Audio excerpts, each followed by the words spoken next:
Et tu crois pas que j'ai bientôt 29 ans? Non, j'y crois pas. Je crois que j'ai bientôt 22 ans, moi. Mais celle-là, vous savez qui c'est ça? Vous vous souvenez de ce mec un petit peu? Ouais? Hein?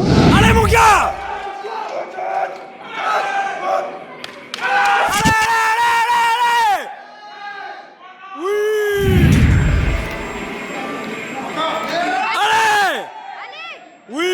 Petit warm-up.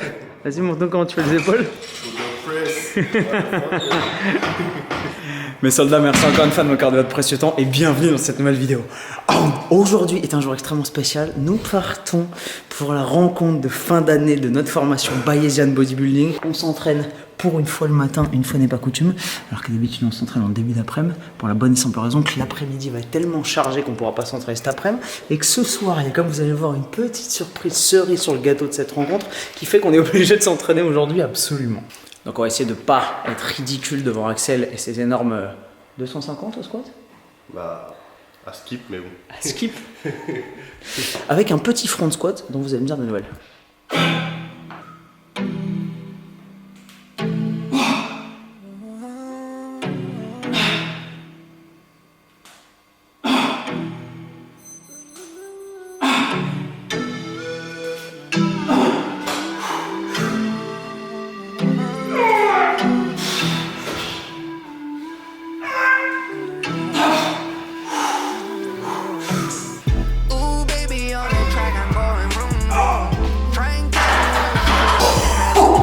Oh, il y a un gros moment de solitude en haut quand même. Change de front squat classique.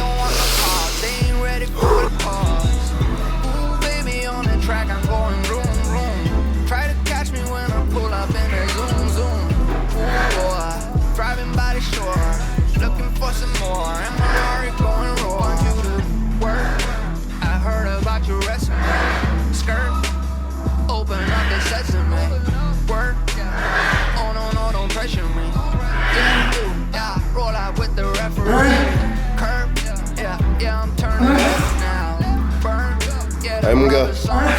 Allez. Beast. Allez mon gars. Traction à 88 kg ce matin. Oui. Eh mais gros, tu sais que tes tractions elles sont plus propres que la plupart des mecs que je vois faire des tractions. C'est le legging rouge ça.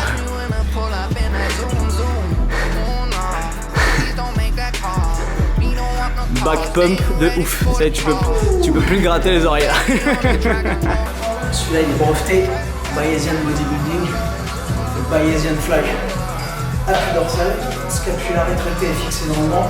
Et main en pronation grâce au poignet soufflé au centre.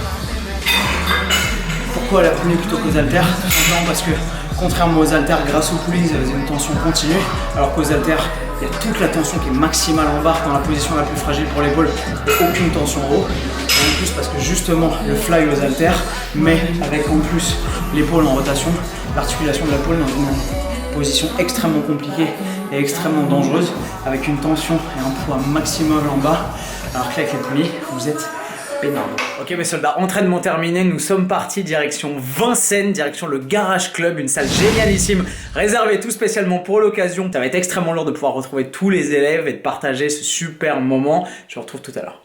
Nous voici arrivés à Vincennes au Garage Club avec toute la promo Bayesian Bodybuilding France. Voilà comment ça se passe, la journée va être épique, restez connectés.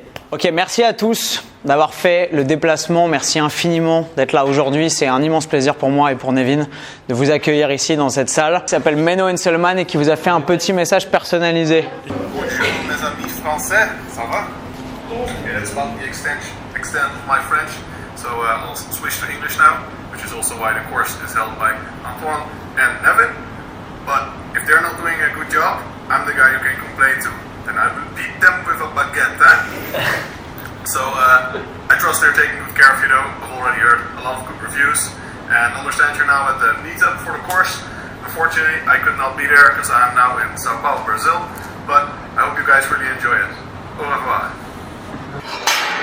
Vous voyez, mon poignet est aligné, comme ça.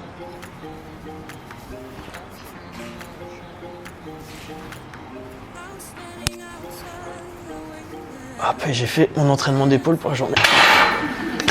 Simplement pour être sûr à chacune de vos répétitions que l'amplitude est la bonne et qu'elle est respectée et que votre schéma de progression est le bon. Ok, je fais une première rep, je viens jusque là. Et après les suivantes, je viens là. Après je suis ici. Après je suis là. Combien de temps on a fait? Ah bah j'en ai fait 19. Ouais, 23, 38. Non, faites plus des tractions. À partir du moment où vous avez le même point terminal sur chacune des répétitions, vous êtes placé. Vous êtes sûr que si vous êtes ici, vous commencez, vous êtes bras tendus, vous finissez là, vous êtes à la fin de votre mouvement. Quoi qu'il arrive, boum. Et là, vous êtes bon. Le squat, qu'est-ce que c'est? C'est un mouvement de triple flexion. Donc flexion de hanche, flexion de genou, flexion de cheville. Donc dans ces trois flexions, on a trois articulations qui rentrent en jeu. La coxo-fémorale au niveau de la hanche, la fémoro-tibiale au niveau du genou et la tibio-tarsienne au niveau de la cheville. Si au début, surtout pour les mecs, je sais que là je vois des visages un peu pas sereins, mais si vous êtes ici et que là vous êtes au max, c'est pas un souci. Travaillez dans l'amplitude active qui est la vôtre. Au fur et à mesure, vous allez être capable de descendre un peu plus loin, un peu plus bas, d'être un peu plus explosif et d'avoir un mouvement qui va être mine de rien plus stable et plus harmonieux. Ça roule? C'est trop bien. Nous partons pour un programme chargé, la fin des hostilités et la cerise sur le gâteau, à savoir un sushi à volonté juste à l'entrée de Paris, boulevard de Picpus, à côté de Nation. Ça va être une tuerie.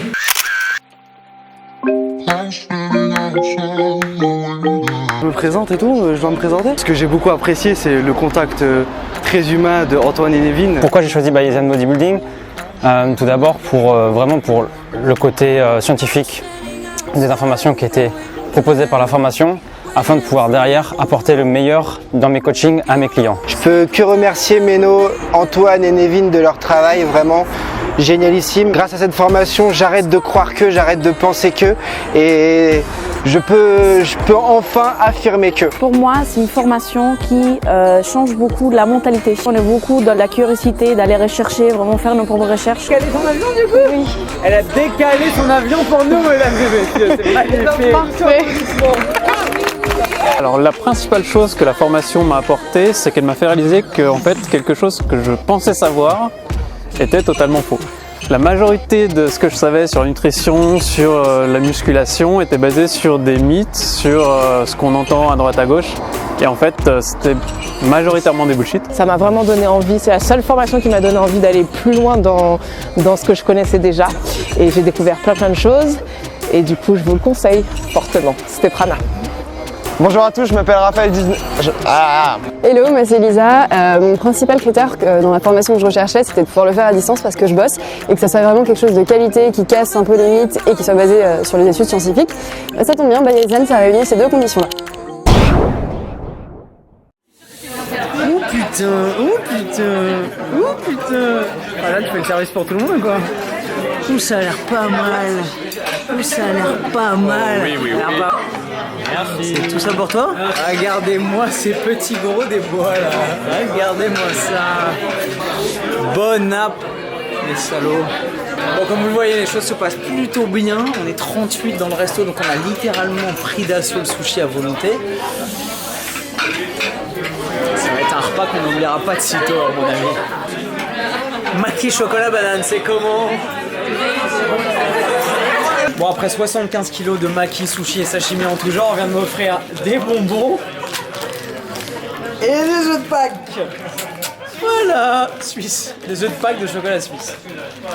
Au cours de cette vidéo, vous m'avez vu partager des techniques et des astuces d'entraînement, notamment avec mon pote Axel, et aussi donner pas mal de techniques et de conseils d'entraînement, notamment à mes élèves de ma formation Bayesian Bodybuilding, mais pas avec vous. Donc ce qu'on va faire, mes soldats, c'est qu'on va se poser en tête à tête tranquille, vous et moi, 5 minutes, et parler de préparation physique, d'entraînement, de stratégie, d'optimisation, de répartition, notamment quand on est en sèche. Et ce qu'on va faire pour que ce soit plus confortable, c'est que plutôt que vous voyez ma tête pendant 5 minutes, je vais vous mettre un petit clip de mes trainings de A à Z sur une de mes séances d'entraînement typique en ce moment pendant ma sèche. Alors, concept hyper important, premièrement, le cardio. Si vous savez déjà exactement de quoi il s'agit, tant mieux. Si vous connaissez la vérité, tant mieux. Sinon, bah, je vais vous l'apprendre.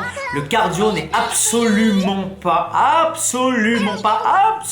je le répète une troisième fois, essentiel ou nécessaire pour perdre du poids ou perdre de la graisse, notamment quand on est en sèche. Le but du jeu sur une sèche, c'est tout simplement d'augmenter vos dépenses caloriques et de diminuer vos apports, donc de créer un déficit calorique, j'ai dû le dire peut-être 1000 fois déjà sur cette chaîne, afin que votre corps puise dans les réserves, brûle plus d'énergie qu'il n'en consomme au quotidien, et que par conséquent, qui dit déperdition d'énergie, dit du coup déperdition de la masse corporelle, baisse du poids de corps, et idéalement si vous faites les choses de façon structurée et intelligente, baisse de la masse adipeuse, du tissu adipeux, et donc perte de graisse. Le but du jeu, c'est que vous compreniez que donc le cardio n'est pas essentiel, n'est même pas nécessaire. Il est évidemment intéressant en sèche comme en prise de masse, comme en période de maintien, comme dans n'importe quelle période de la vie pour pouvoir optimiser la santé cardiovasculaire, mais il n'est pas nécessaire pour pouvoir perdre de la graisse. Donc est-ce que je fais du cardio en ce moment? Pas nécessairement. Est-ce que j'en ferai peut-être sur la fin de ma sèche pour augmenter et creuser encore un petit peu mon déficit calorique?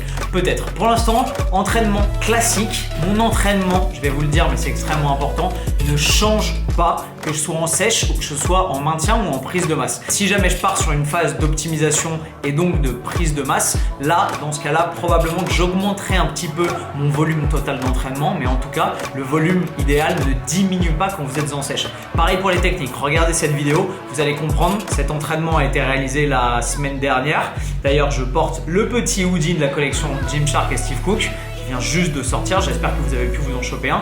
Mes lifts sont les mêmes que je sois en sèche ou que je sois en maintien ou quoi que ce soit. La technique est la même, je change pas mes exercices, je change pas mes exécutions, je ne fais pas plus de répétitions parce que je suis en sèche et que parce qu'on fait des séries longues et ben on sèche plus. Tout ça c'est du bullshit. La longueur de vos répétitions n'influe absolument pas sur le type de combustion des comburants, est-ce que vous avez plus tapé dans les graisses ou est-ce que vous avez plus tapé dans la peau des yeux ou je ne sais quoi. Le but du jeu de votre entraînement de musculation, c'est de continuer à stimuler votre masse musculaire, continuer à stimuler vos groupes musculaires pour continuer à les faire progresser en hypertrophie et en force, donc continuer à stimuler des adaptations de la force et des adaptations du tissu musculaire, c'est tout. Ensuite, la couche de graisse et l'épaisseur de la couche du tissu adipeux qui recouvre votre corps et vos muscles ne dépend que de votre équilibre énergétique et donc de votre surplus calorique, maintien calorique ou de votre déficit calorique dans mon cas en ce moment en sèche. Donc vous le voyez, mes livres sont les mêmes. Ici on a des tractions lestées, ça c'est mon top 7 à 42 kg comme vous le voyez.